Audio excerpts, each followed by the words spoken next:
This evening, Madeline. Thank you. We are coming up on the end of Hunger Action Month and looking ahead to a very busy season for Southeast Missouri Food Bank as the cold weather and the holidays roll in quick. The food bank will face new challenges in the coming months, including changes to the federal funding and data they use to better serve the region.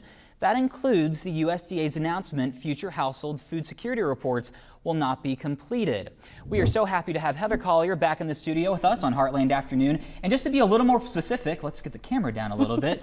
Hey Heartland, nice to see you. The Household Food Security Reports, that provides annual data on Americans lacking access to adequate nutrition. It's been around since the 90s. That information is something that you guys have used, correct? It is. So that is national data that tells us how many Americans are food insecure.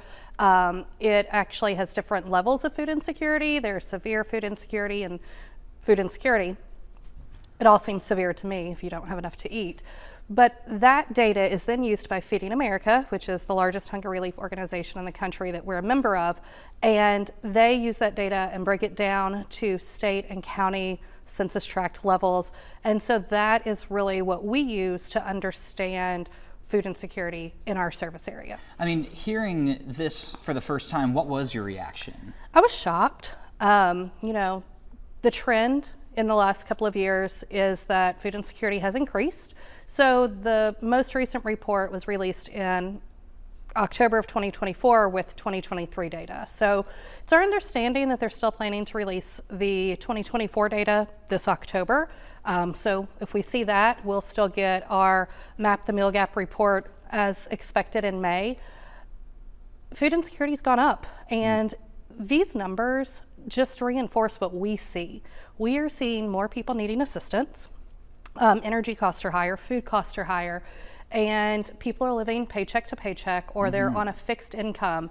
And so the data is important for us, but it doesn't change how we're serving people. And thinking of that data, I just want to pull this number. We did a little bit of digging in that 2023 report that was released, 6.8 million households facing severe food insecurity. And food insecurity is something that's so common, unfortunately, in the Heartland. Yeah.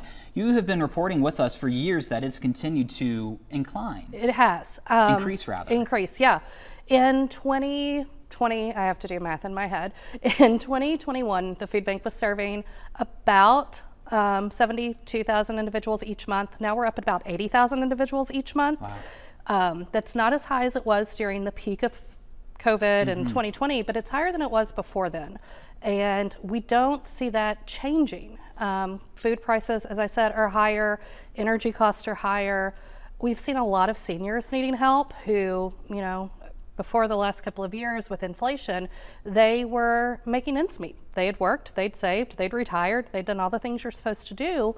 And when prices increased, their fixed income didn't. And so now we're seeing people who have medical costs and energy bills that they're having to pay, and so they're turning to us for assistance. Okay, and we appreciate you being here and sharing this information with all of us, really trying to help people in the Heartland. And just a reminder, just because that report is not going to possibly be happening anymore, that's not going to change your mission. No, absolutely not. And because we work with Feeding America, they are really committed to still getting us the information we need, and so they've already been working on some other resources to still build that report. It's great to hear, Heather. We appreciate you taking the time to be here. All right.